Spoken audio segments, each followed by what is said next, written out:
Okay, done.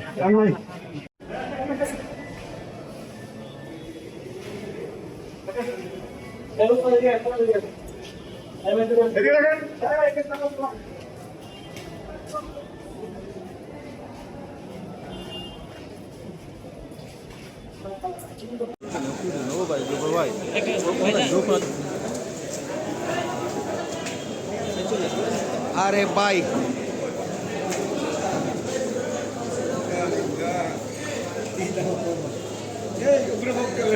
ए तारक भाई एक ना एक जगह था एक जगह था मामून हसन भाई ए मामून भाई hari ini barunya udah yang bul.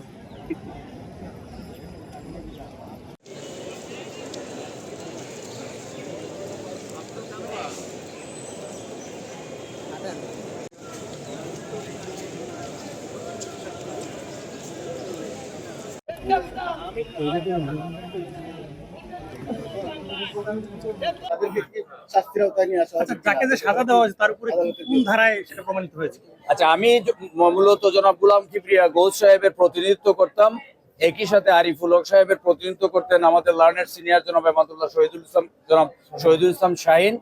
এই সুবাদে আমরা সবারই মামলাটা পার্টিসিপেট করার সুযোগ হয়েছে। আমরা যেটুকু জেনেছি যে একজন আসামি নিমু হাফেজ নিমুকে এখানে দোষী সাব্যস্ত করা হয়েছে।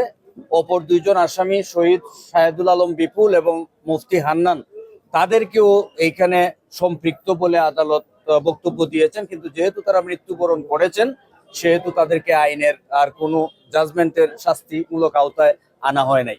আর এখানে মোট আসামি ছিলেন 12 জন, আমার যদি ভুল না হয়। এখানে 2 জন মৃত্যুজনিত কারণে ওনারা মামলার দায় থেকে অব্যাহতি পেয়েছেন, 8 জন খালাস পেয়েছেন, বেকসুর খালাস পেয়েছেন এবং একজনকে বিজ্ঞ আদালত মৃত্যুদণ্ডে দণ্ডিত করেছে। মামলাটা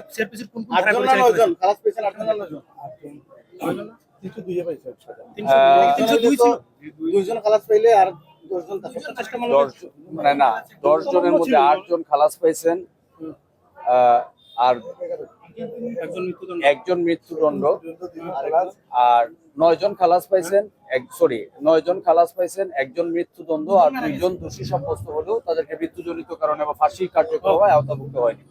আর এখানে আপনি কোন ধারা মামলাটা পরিচালিত হয়েছে? এটা দ্বন্দ্ববিধির 120-এর বি, 302, 324, 307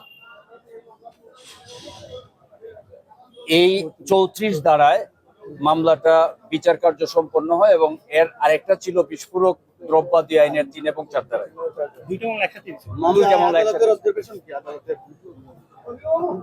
আদালতের অবজারভেশন তো দীর্ঘ, মানে সংক্ষিপ্তভাবে বলা যায় না, যেটুকু অবজারভেশন আদালতের এটা হচ্ছে যে এই মামলা যথাযথভাবে তদন্ত সম্পন্ন করা হয় নাই।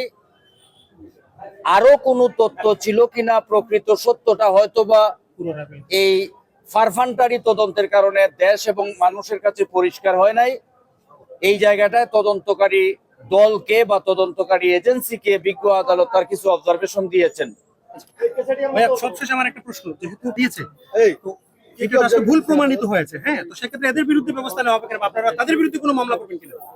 আমি মানে যে তদন্তকারী সংস্থা যে তদন্ত রিপোর্টটা দিয়েছেন বিজ্ঞ আদালতে তার পর্যবেক্ষণে এই বিষয়গুলো সুস্পষ্টভাবে উল্লেখ করেছেন, কিন্তু আদালত এই বিষয়টা তাদের বিরুদ্ধে কোনো ধরনের শাস্তিমূলক বিধানের বিষয়ে আরোপ করেছেন কিনা, এটা জাজমেন্টটা পূর্ণাঙ্গ জাজমেন্টটা না পেলে আমরা আসলে আমরা বলতে পারবো না। আর আমি আশা করি এই জাজমেন্টের আলোকে স্ব এজেন্সির প্রাতিষ্ঠানিক কর্তা ব্যক্তিরা যারা আছেন ভবিষ্যৎ কার্যক্রমের জন্য, ভবিষ্যৎ তদন্তের জন্য, ভবিষ্যৎ বিধি মোতাবেক তদন্ত পরিচালনার জন্য এটা একটা মাইল ফলক হিসেবে এই নির্দেশনাগুলো কাজ করবে, এটা আমি মনে করি। আচ্ছা, আপনার নাম আর ডেজিগনেশন, নাম পরিচয়। আমার নাম মোহাম্মদ শফিউল আলম। আমি এই মামলার শুরু থেকে জনাব গুলাম কিবরিয়া গৌস সাহেবের আইনজীবী হিসেবে এই মামলা আমি রিপ্রেজেন্ট করেছি। আমি এই পাশাপাশি আমি সিলেটের সাবেক মেয়র জনাব আরিফুল হক চৌধুরী সাহেবের আইনজীবী হিসেবেও আমি লার্নেড এমাদুল্লাহ শহীদুল ইসলাম সাহেবের সাথে এবং তার টিমের সাথে কাজ করার সৌভাগ্য হয়েছে।